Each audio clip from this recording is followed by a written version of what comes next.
Hello, I'm Mbweha. You can call me Ben of Team Relentless, and this is the Scrapyard, where you can come to learn how to make something for your Star Wars Legion collection, or table. In this case, we're going to be talking about a table today. We're going to talk about how to set up this table. This is the Ryloth Outpost table that I have before me, and it is a table that is designed to have slightly more heavy line of sight blocking terrain that could potentially give a slight advantage to lists that like to hide, lists with Jedi, lists with Wookiees, lists with Tauntauns, things like that, but not an overwhelming advantage. Let's go ahead and take a look at the terrain and see how to set it up.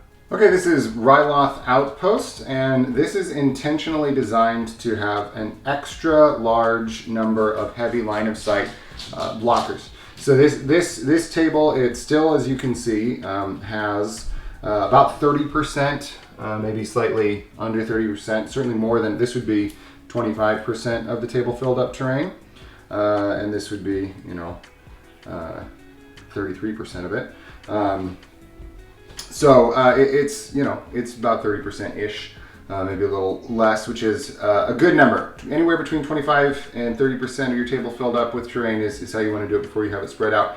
And then in a balanced table, again, you would have a third line of sight blocking, a third scatter, and a third area terrain. This is intentionally designed to be heavier on the line of sight blocking thing. So all of this right here is tall enough and big enough that it can hide trooper models behind those pieces. And then there's very little scatter on this one.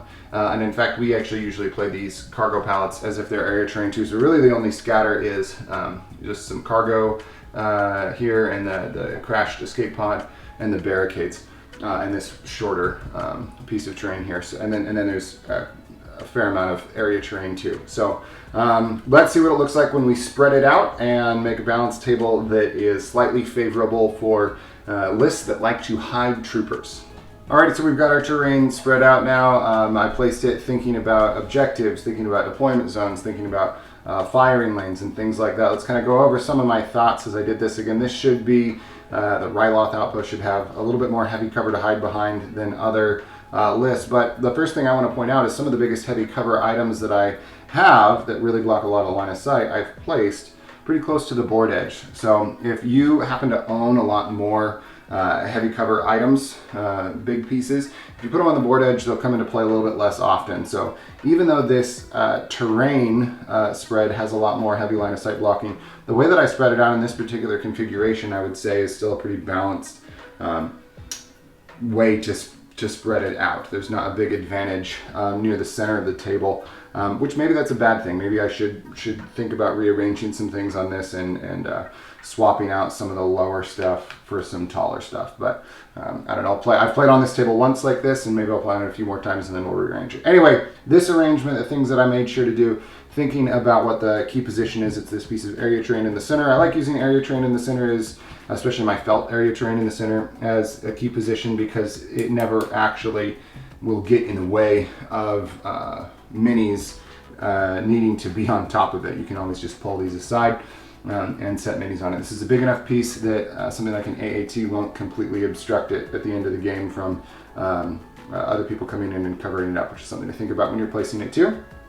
There is a really nice line of sight blocker, really close, so it's big, but it is a little bit taller. The way that we play this, I guess I'm already getting ahead of myself a little bit in defining the terrain, but the center of this cone is taller than height 1, but all of the edges aren't. So we always play that, like, if your movement tool's going like this and you're jumping with Luke or something, that's fine. You just can't go straight over the edge. We do the same with speeder bikes. They can kind of clip it as they move through, but they can't go directly across it. So there's a nice hiding space here on this approach, and on this approach, this piece is tall enough to hide behind if you need to, and so that's a great approach too. But the one thing there is that piece is smaller than this one, and it's shorter. So something like an ATST or an AAT is easily going to be able to see over that and see a silhouette and attack it. So that's something to consider. The intercept points, the two other intercept points, are here and here. So this one intentionally pretty dangerous. There's not a lot of good places that you can be and get cover. This area terrain piece has a section that's within range 1, but on intercept this would be a dangerous location. That's intentional. It's fun to have some riskier places sometimes.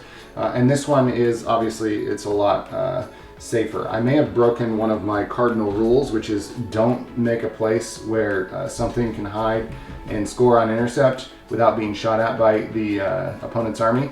And I think you could probably fit, you know, a silhouette right here that couldn't be seen from this direction, but it's definitely going to be able to be seen from that direction to that direction or by a taller model, so it's not a huge problem. It's not like if I put this piece right here, that could present some odd situations that aren't interactive. Thinking about payload, kind of the main thing is imagine the worst case scenario on payload, which is, you know, it's advanced positions. So there's a really thin deployment zone on the short edges. Is it equitable for what could be chosen as a payload? And it is. So, you know, one player could choose this over here, and then there's also this could be chosen over here, or this could be chosen over here. So you just want to make sure there's not a situation where you have, like, sometimes you see tables where there's like that big temple is like the only piece of terrain somewhere, and then there's smaller stuff over here, and that creates a really problematic table for things like payload, unless you want to try to bisect that temple into different pieces of terrain, which is kind of difficult to do. But that's not what we're talking about, because that's not on the table right now. Other thing to mention here for deployment zones, thinking about hemmed in, you know, if I had hemmed in right here, that would be okay. There's a spot to hide. I can run this way. I've got a little bit of terrain, but it's a little exposed. Hemmed in here a little bit better. Lots of heavy cover positions, could even be up on this as a firing position. The approach to the center from this side of the table is going to usually have light cover, unless you're, you know, here and then your opponent's in this area terrain, but you should be able to get cover. And from here, a little bit more heavy cover. So this is intentionally designed to have the side of the board that is closest to the camera right now is supposed to be slightly better, but not considerably better. And it all comes down to the list and the objective and things like that, of course. Let's see here, firing lanes as usual, we kind of have diagonal grid setup, which allows for more open diagonal firing lanes, the most dangerous of which is certainly over here. Again, it's not truly going to be wide open here, because, you know, you should be able to hide here or hide here. It's just there's some dangerous places to leave something for a lot of activations, which makes things interesting. Firing lane here as well. And this would be kind of a dangerous approach. Well, no, there's the barricade and stuff. It should be fine. Yeah, what else? Oh, I was going to say one other thing about this table. Sometimes the first pieces that I place on a table are these ones. And I don't mean based on the shape, I mean based on where they are. Not every map should have this, but an easy way to make an interesting map is to go to the center of the table and then go to the left from your perspective, you know, somewhere between range 1 and range 2, and drop a big line of sight blocker that is actually adjacent to the table that breaks up the battle lines deployment zone. It also creates, if you're deploying from the short edge, it creates barriers so that, you know, like once upon a time we had to worry about this with snipers, but now it's just certain command cards where, like, you know, actually when we played on this table, I had an Imperial commander from Blizzard Force over here, and she was using the new 2-pip that lets her have that infinite 4 and beyond beam attack. And it was actually really hard for me to target my opponent's army over here. There were only like 2 things that were even eligible because of having big line of sight blockers in key places like that. And my opponent had deployed such to try to keep things pretty well hidden from that card. So that's an important reason to kind of break up the lengthwise stuff. So this might seem like it's not a big deal, but it actually could be a big deal, especially on certain command cards, to put those pieces right there. And they're sort of mirrored from each other. There's one that's taller, there's one that's shorter. So that can be a good first thing to place when you're building your own table, and then kind of go from there. Think about the center and make that kind of diagonal grid and go from there. Okay, that's all I have to say about the setup of the table. Let's pretend that we were about to play on it and go ahead and define the terrain. There are different area pieces with felt.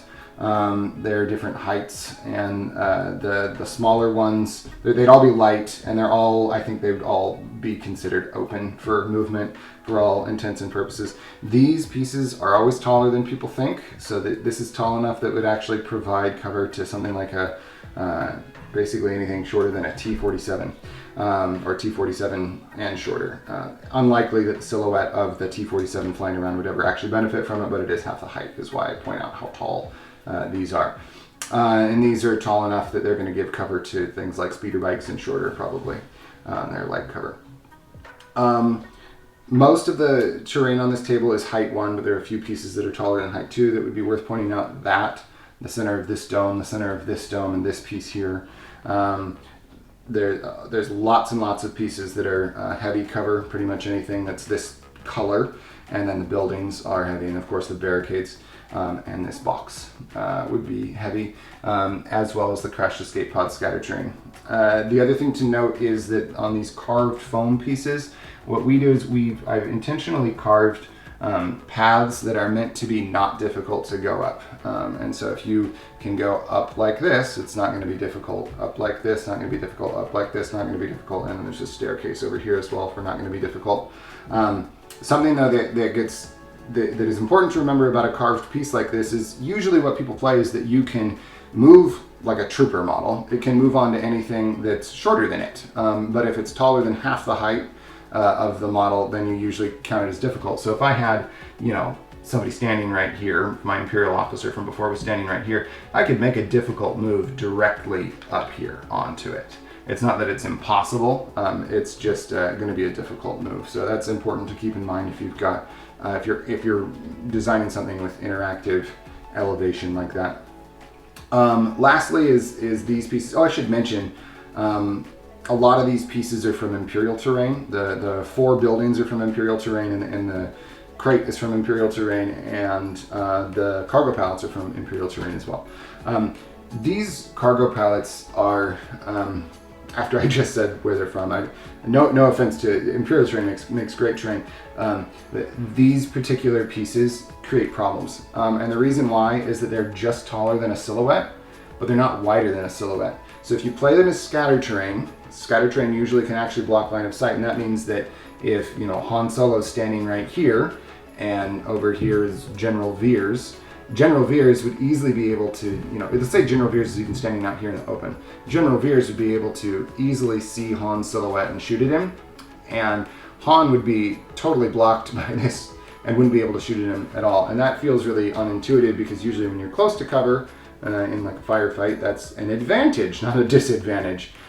So what we do, first of all, they're all separate pieces, but when we put them together like that, we say it's one piece, and then we play it as area terrain. So this would be light area terrain, and we play it as difficult movement. You're having to scramble around the boxes and over the boxes and things like that. And then we say it does not block line of sight.